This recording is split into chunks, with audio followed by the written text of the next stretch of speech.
Hey, everybody. Thank you so much for joining me. Today is May 11th, and we have a treat for you. We're going to go over some Summit County mountain real estate. I'm your host, Matt Dayton, Cornerstone Real Estate. I'm here with Benji Does, my live stream producer and sidekick. Benji, thanks for being here as always. Thanks for having me. We have a special guest join us today. We have Lisa Eurich with the county assessor. She is the county assessor. I know folks have a lot of questions. Benji's going to be monitoring the chat for us this afternoon, so you're welcome to chime in. I know this is a topic that raises a lot of concerns. Please keep the comments, or please keep it to questions, and those can be constructive, and reframe the comments if you can. But we'll look for those in the chat if you have questions. We're going to do our best to get you some helpful answers. So without further ado, Lisa, thank you so much for coming and joining us today. Thank you for all you're doing. I know that your job is really, really tough right now, and you're very busy. So this is a pleasure to have you. Thanks, Matt. Yeah. So first off, just to put out, we're not going to kill the messenger. You've got a wealth of knowledge. You guys have been answering questions for me through online. But the first question that I had for you is, how does the county come up with the assessment of value for our properties? What's the process that the county goes through to evaluate a property's worth? Okay, so this is actually a process that's statewide. It's laid out in Colorado statutes. Basically, for residential properties, Colorado law requires the market approach to value. Statute allows assessors' offices to go back 60 months from the appraisal date. This reappraisal's appraisal date was June 30th of 2022. So basically our office, because we're talking about mass appraisal here, which is different from a fee appraiser, we have the advantage of using oodles of data. We basically take all the sales data from July of 2017 to our appraisal date, June 30th of last year. And we use multiple regression analysis to come up with regression models. There's one for condos, there's one for residential, and there's one for vacant land. And then basically the goal is to take the sales that occurred within the last 2 years, so July 1st of 2020 through June 30th of 2022, and have those sales support the regression value. That's kind of it in a very abbreviated version. Yeah, no, that's helpful. And I've looked through the data and how you guys calculate the percentages and how much, this neighborhood you get a percent off versus this one higher. It's quite complicated. So I'm sure I'm sure there's a ton to explain there. We could spend all day on it. But the other question I had is, when I see that tax amount, so you got the reappraised value, and I see, this is my tax value. Is that really what I'm going to be paying in when my next tax assessment comes up? No, it's not. Unfortunately, and I was thinking, man, I really should have put estimated in like big, bold red letters. It says it there, but it's tiny little postcard. But the fact of the matter is, taxes don't become due until the following year. We pay them in arrears. And that's because once we get through the dance of appeals, my office then gives all the property tax amount that we're projected to collect with the assessed amount that we're supposed to collect, not the actual. What you see on the postcard is an actual value. It is not the assessed value. The assessed value takes into account the statewide assessment rate, which at this point is 6.765. So anyway, to get back to it, we give the total assessed values to the taxing entities. That's around the beginning or middle of August. The taxing entities then crunch their numbers, create their budgets, and figure out the mill levies that they need to levy for their different taxing areas. So the mill levies are set at the end of the tax year, usually in November. And that's why we can only give estimates, because we don't know the 2023 mill levies yet. With Gotcha. these incredibly escalated values, the mill levies are going to go down from this 2022 tax year. Fingers crossed. That's what we're all hoping and praying for.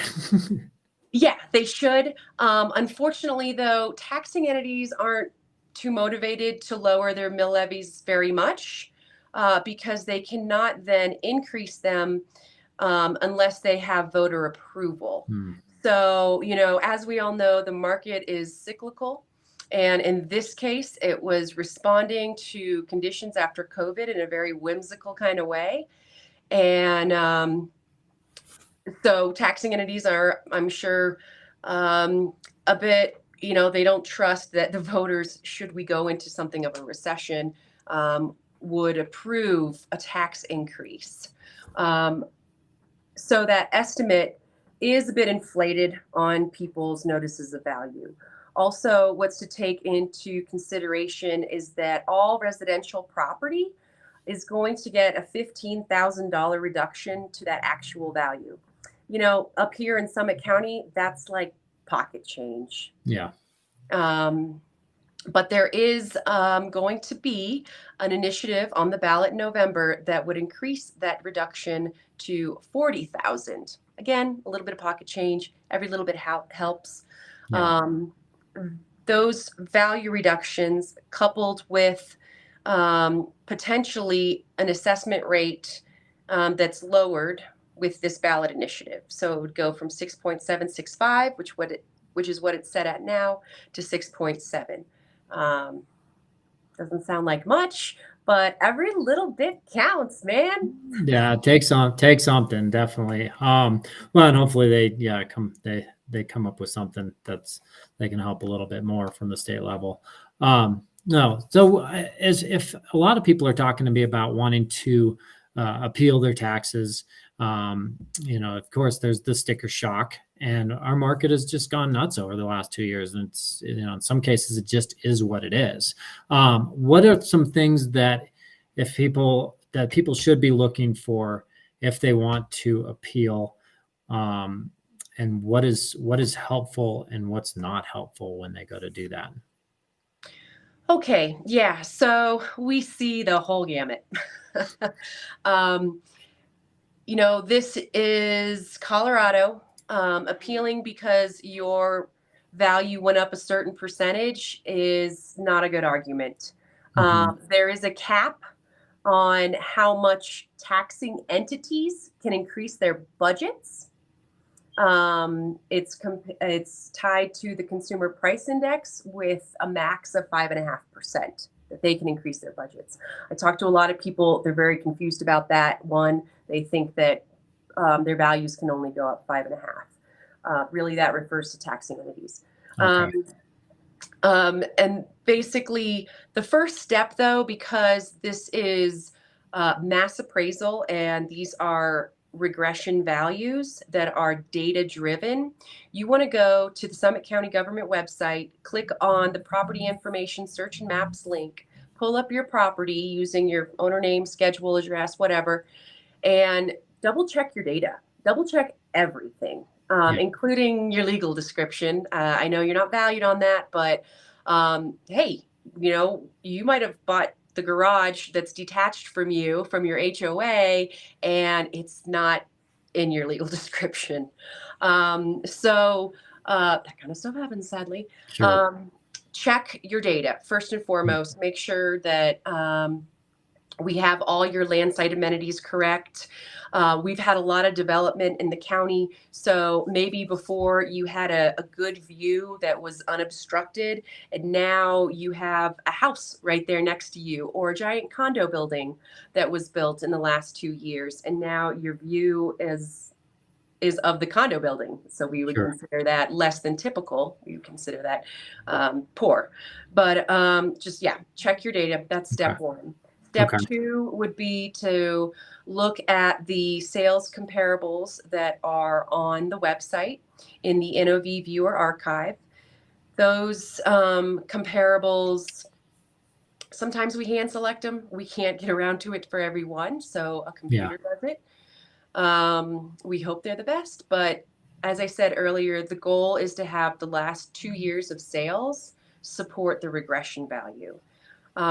If you have a unique property characteristic, like say limited access or no utilities or things like that, not every property fits nicely into our regression models.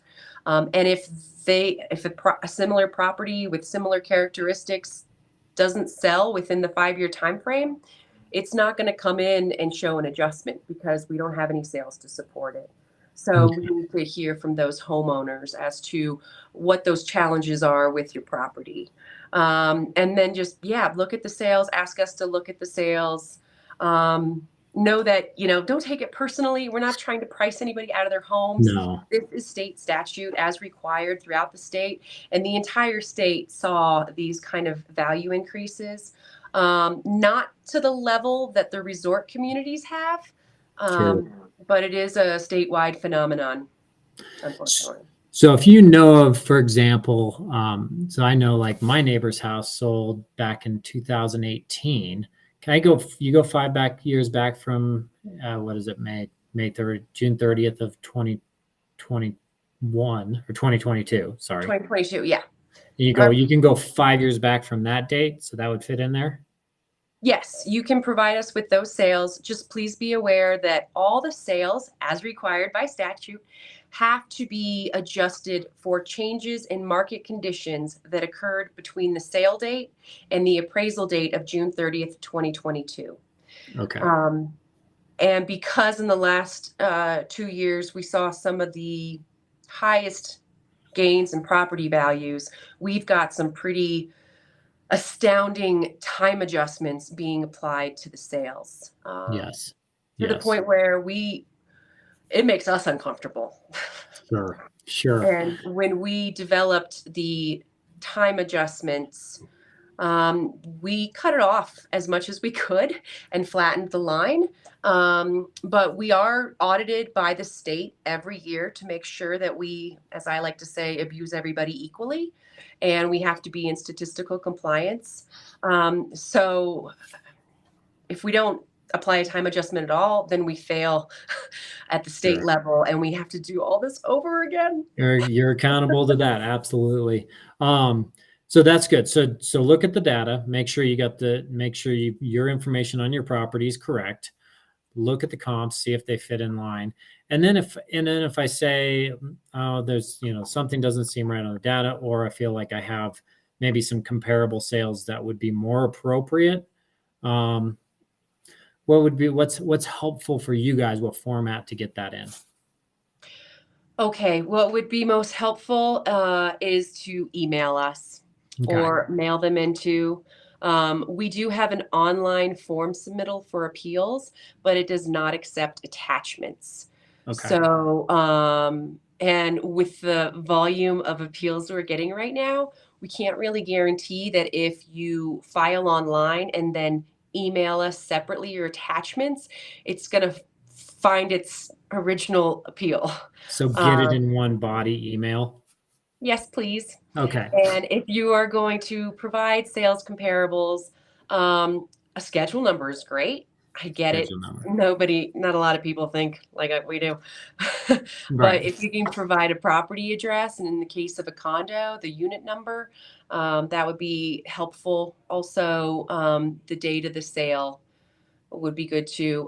We have reappraisal sales lists on our website too, where you can see the time adjustment that's applied to them.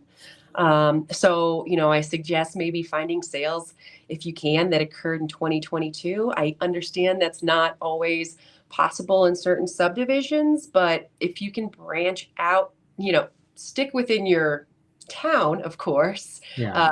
Location, as realtors always say. Yeah. But if you know that there's a townhome development next to you that has similar size and age units, and they have some sales that occurred in 2022, by all means, those are good comps too. They don't have to be within your subdivision. Okay. Okay. No, that's great. That's super helpful. So, and then the other question that we had, this is one I've been getting a few times, is what is the difference between the time adjusted value and the current year actual value? The trick is that some people are getting their properties that they bought within the time frame that's being used as to compare properties, and their property is the number one comp, and it has a time adjusted value, and that time adjusted value is not the same as the current year actual value. Yeah. So that's their sale basically used to comp their value or home, and their current year actual value is what we have in our system and what they would be taxed on. The time adjusted value is showing their sale with the time adjustment applied. Sometimes remodels occur after the sale that we don't pick up. We want to know what was included in the sale. And sometimes their value could be higher than their time adjustment. Yeah. What we say in this office is that one sale doesn't make the market. We have the advantage of using data, lots of data, unlike a fee appraiser that has, they have to use the most recent sales and the best comps, or, comps of similar properties. Of course, we want to use the best comps. We would like it to hit on your time adjusted sale price. And somebody did have it hit on their time adjusted sale price, but it's standard appraisal practice to go with the median value of sales. That's Okay. because the average is influenced by highs and lows. And so if we have a data set of, let's say, 5 sales, and your sale is within that, but you got a deal, your realtor worked really hard and got you a great deal, then we have to go with the median. Okay. Instead of selecting the low. We never select the high. We don't want to do that. Okay. You're still there. Yeah, I got you. I got got you. automatic lights. I've been too Oh, slow. it's the lights in your office. Okay, so that makes sense. So it's time adjusted value is my purchase price with the time adjustment, and then the actual value is based on the median sales prices in my area. Correct. Okay, Yeah. that's super helpful. Well, cool. Well, that's been really great. I really appreciate your time, Lisa. Thank you so much for joining us here. Is there anything else, the tidbits that we missed that we should be sharing with our viewers? The deadline to file an appeal is June 8th. And Okay. like I said, don't overthink it too much. You can always email us. That's probably the best if you have attachments. assessor@summitcountyco.gov. Include those attachments, or if you just want us to take another look at it, hey, I think this is an overvaluation. Take another look at it. There's not been a lot of sales in my neighborhood. If you have a unique property characteristic or you noticed a data change, let us know. And don't take it personally, man. We don't have a crystal ball. We're not trying to pick on anybody. If we did have a crystal ball, we wouldn't be working in the assessor's office. We won the lottery. No, absolutely. Well, thank you. You've got a challenging job right now. I appreciate what you're doing, and thank you for joining us today. Thank you, Matt, for the opportunity. All right. See you later. Okay. Bye. All right, stick around. So what I'm going to do is take you guys through some of the back end of the Summit County Assessor site, learn a few more things that we've been looking at lately with that. So I wanted to share how to navigate that assessor site, show you a little bit of what I've been learning lately, because I've been digging around in there and there's always more to learn. So let me take you there right now. We're going to do this one here. So we've got the Summit County Assessor site. I went to departments, and then in departments, I went to the assessor. Clicked on that. That's going to take me to, I've got this option for real property valuation. I'm going to go across that, click on notice of valuation archive search, and that is going to take me to this tab here. I enter that schedule number in from the mail that I got on my notice of valuation. And now it's going to tell me all the properties that I'm compared against. So this is really helpful to be able to look at this. Here's your schedule numbers across the top that she was talking about. And then you've got all the different things. That this is the time adjusted sale across here. You've got how the property sits in topography, scenic view, your square footage comparisons. Those are going to be super helpful to be able to take a look at. And this is what Lisa was talking about along the left column.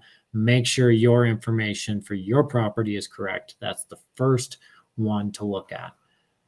Next, going back over to the assessor's site. Oh, one more thing. Let me take you back there one more time. So when you go to the top here, this is going to give you a appraisal report comparable sales. This is going to show you the real nuts and bolts of how they work through this. So when you look at this, you can look at the property and you can take a look at what it like. So for example, this property is on the highway versus some of these that are not on the highway. So they got negative 4.9%, 4.9% bonus basically on their rate. They take into account subdivision, the name of the subdivision. And so they're saying it's 7.3% better than that subdivision. So these are kind of some of the things that they're taking into account. So you can look into that. That kind of helps you understand how they're coming up with these. Then the next one that we can go into and take a look at that is very helpful is if we go into real property search again, reappraisal sales list. Once I go into the reappraisal sales list and I go down to here and I agree on this tab, that is going to that's going to take me to the list of these following documents. So this is a current sales market data list. It's a little difficult to look at. You might get a headache from looking at the spreadsheet, but I'm going to show you what that looks like. I'm coming down, I'm going to click on manufactured homes, and I'm going to see if it will share this list here. So Chris, actually I can't show, it's not sharing this spreadsheet. Did it download something?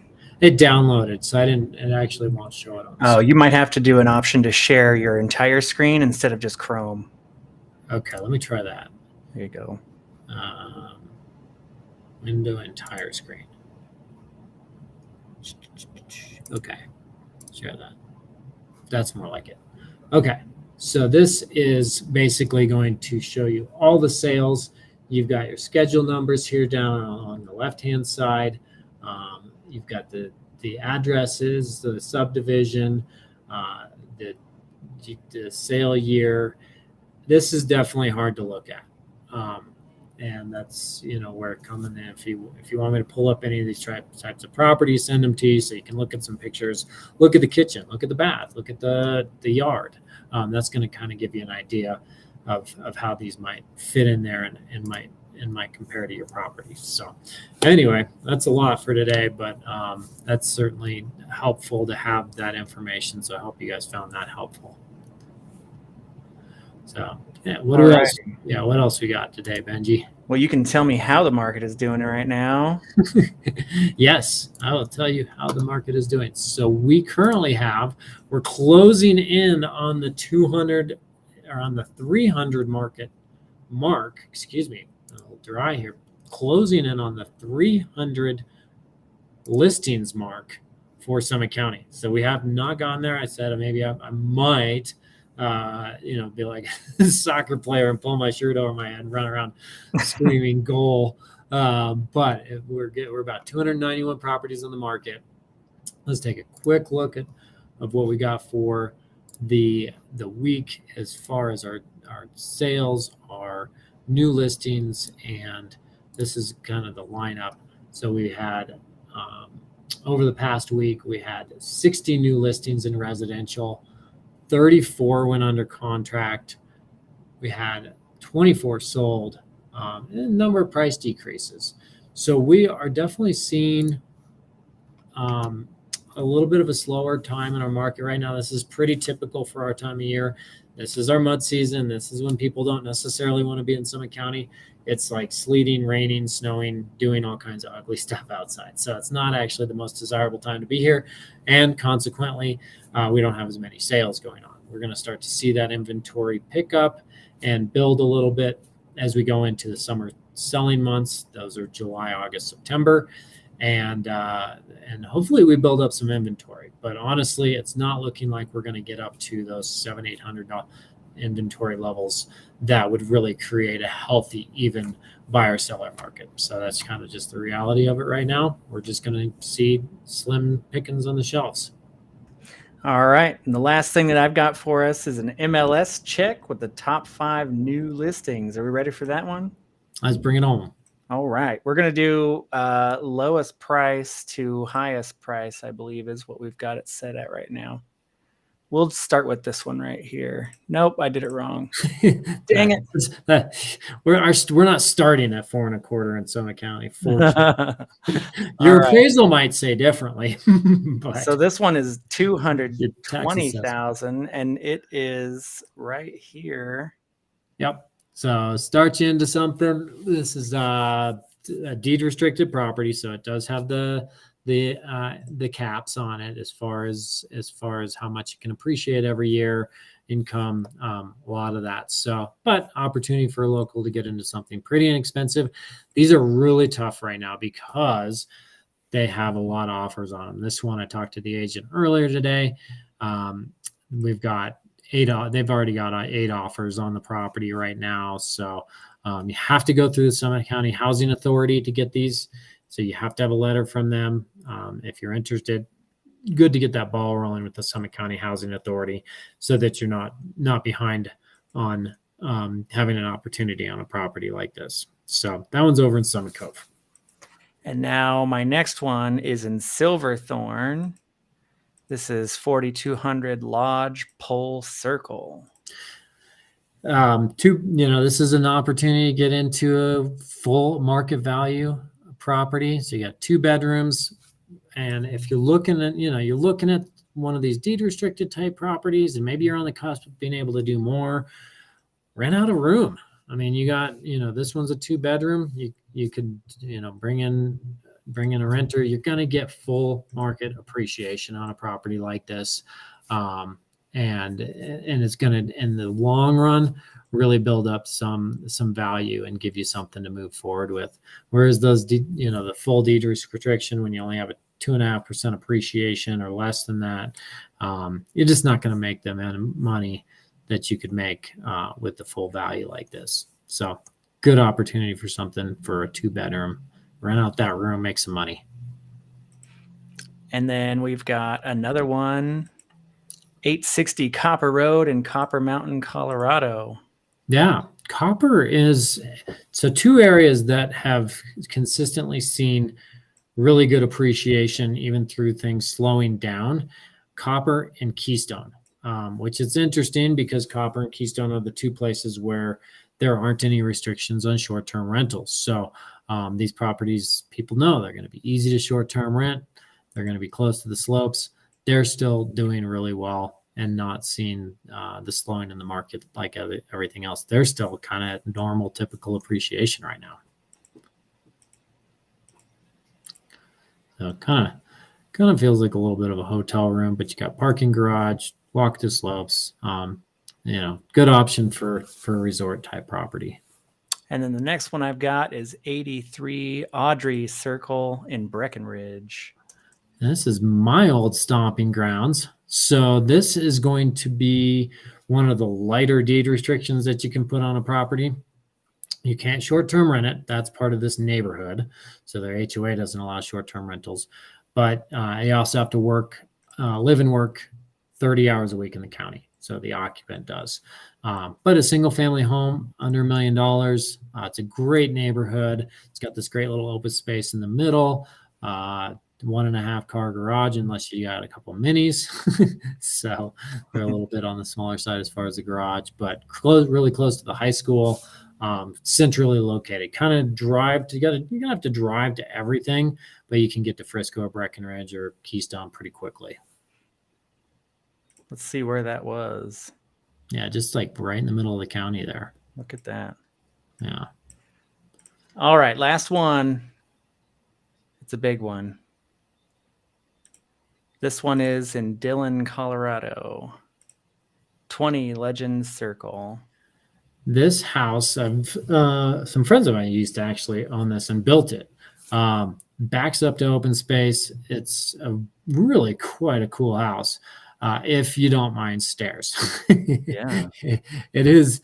It's got a really cool design to it. I mean, you walk in, look at that staircase. You walk It in. just goes forever. Yeah, go back to that thing. It's like you come in and you got like one, two, three, four, 5 levels. You just kind of keep climbing and climbing. 5. Yeah. So, it doesn't have an elevator in it. So if you don't like stairs, this is not the house for you, but it's a really cool, fun home. It's got great rec room above the garage. Like I said, you walk out that patio to the open space. It's a super cool, entertaining house, good sized garage. I think this is, and then Whispering Pines neighborhood is ironically, this is the neighborhood they compared my neighborhood in my house to. I'm not sure how to attest that because my neighborhood's not this nice. It's a really pretty neighborhood. It is. You're right there. Ooh, they got some killer mooses out there too. Killer mooses. They are killer mooses. And an in-ground tramp. That's awesome. Yeah, my kids would be jealous of that. My kids would freak out here. Oh my gosh. Yeah. It's like the tree house with the trampoline out the back. Yeah. Just invite the mooses to come jump on that with you. So you rip a hole in that thing. Exactly. Well, that's all we got for today, man. That's us. That's us. That's a wrap. Thanks, Everybody, guys. Thanks so much for joining us today. This has been the Ski Summit Real Estate Show. Really appreciate you being on here. And that was a great interview with Lisa Eurich with the County Assessor's Office. But hope to see you in the mountains soon. If you have any questions, please feel free to reach out. Have a wonderful day. Talk to you later.